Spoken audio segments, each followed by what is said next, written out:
श्रीकृष्ण ने दुर्योधन को बताया कौरवों की हार का असली कारण। भीम ने दुर्योधन की जंघा उतार दी थी। वह खून में लथपथ होकर रणभूमि पर गिरा हुआ था, बस कुछ ही समय में दम तोड़ने वाला था। लेकिन भूमि पर गिरे हुए ही उसने श्रीकृष्ण की ओर देखते हुए अपने हाथ की 3 अंगुलियों को बार बार उठाकर कुछ बताने का प्रयास किया। पीड़ा के कारण उसके मुंह से आवाज धीमी धीमी ही निकल रही थी।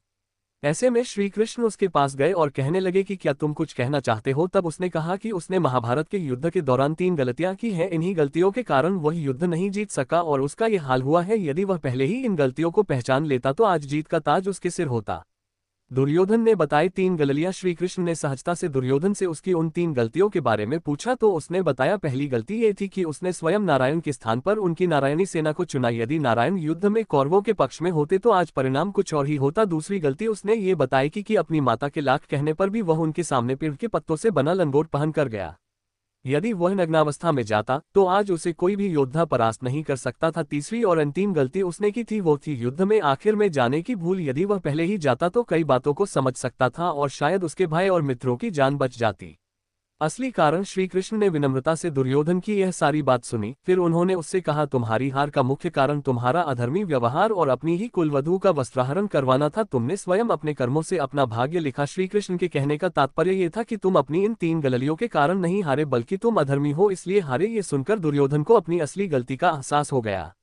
भगवान श्री कृष्ण कभी भी कौरवों के साथ नहीं होते। ये उनकी ही लीला थी कि दुर्योधन ने उनकी जगह उनकी सेना को मांग लिया। दूसरी बात ये कि दुर्योधन का शरीर का वह गुप्त अंग भी यदि वज्र के समान हो जाता तो भी उसे मारने की युक्ति ढूंढ ली जाती, क्योंकि सबसे कठिन तो जयद्रथ को मारना था, फिर भी उसे मारा। तीसरा ये कि यदि दुर्योधन युद्ध में पहले होता या आखिरी में इससे कोई फर्क नहीं पड़ता, अंत में हार तो कौरवों की ही होना थी। अधर्मी थे कौरव। कर्ण सहित सभी कौरव पक्ष के लोग अधर्मी ही थे। कर्ण ने भी भरी सभा में द्रौपदी का अपमान किया था और उसने भी कोई कम पाप नहीं किए थे। अब सवाल यह उठता है कि कौरव पक्ष में गुरु द्रोणाचार्य और भीष्म जैसे ज्ञानी ध्यानी कई महारथी लोग थे, फिर भी उनके पक्ष को अधर्मी कहा गया। ऐसा क्यों? दरअसल जो सत्य का साथ देता है उसे धर्मी और जो असत्य का साथ देता है उसे अधर्मी कहा जाता है।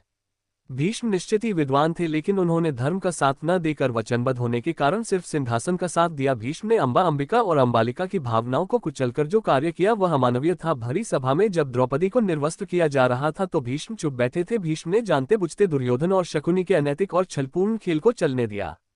भीष्म ने ऐसे कई अपराध किए थे जो किसी भी तरह से धर्म द्वारा उचित नहीं थे। पांडु के जंगल चले जाने के बाद धृतराष्ट्र को सिंहासन मिला। किंवदंती है कि गांधारी धृतराष्ट्र से विवाह नहीं करना चाहती थी, लेकिन भीष्म ने अपनी शक्ति का दुरुपयोग कर गांधारी का विवाह धृतराष्ट्र से कराया था। जब गांधारी गर्भ से थी तब धृतराष्ट्र ने अपनी ही सेविका के साथ सहवास किया, जिससे उनको युयुत्सु नाम का एक पुत्र मिला। गांधारी के लाख समझाने के बावजूद धृतराष्ट्र ने अपने श्वशुर गांधारी के पिता और उसके पुत्रों गांधारी के भाई को आजीवन कारागार में डाल दिया था। मृत्यु से पहले गांधारी के पिता सुबाल ने धृतराष्ट्र से शकुनी को छोड़ने की विनती की, जो धृतराष्ट्र ने मान ली थी। दुर्योधन एक अधर्मी सोच का व्यक्ति था। उसकी जिद, अहंकार और लालच ने लोगों को युद्ध की आग में झोंक दिया था, इसलिए दुर्योधन को महाभारत का खलनायक कहा जाता है। महाभारत की कथा में ऐसा प्रसंग भी आया है कि दुर्योधन ने काम पीड़ित होकर कुंवारी कन्याओं का अपहरण किया था। द्यूतक्रीड़ा में पांडवों के हार जाने पर जब दुर्योधन भरी सभा में द्रौपदी का अपमान कर रहा था तब गांधारी ने भी इसका विरोध किया था, फिर भी दुर्योधन नहीं माना था। यह आचरण धर्म विरुद्ध ही तो था। जब दुर्योधन को लगा कि अब तो युद्ध होने वाला है तो वह महाभारत युद्ध के अंतिम समय में अपनी माता के समक्ष नग्न खड़ा होने के लिए भी तैयार हो गया। महाभारत में दुर्योधन के अनाचार और अत्याचार के किस्से भरे पड़े हैं। पांडवों को बिना किसी अपराध के उसने ही तो जलाकर मारने की योजना को मंजूरी दी थी।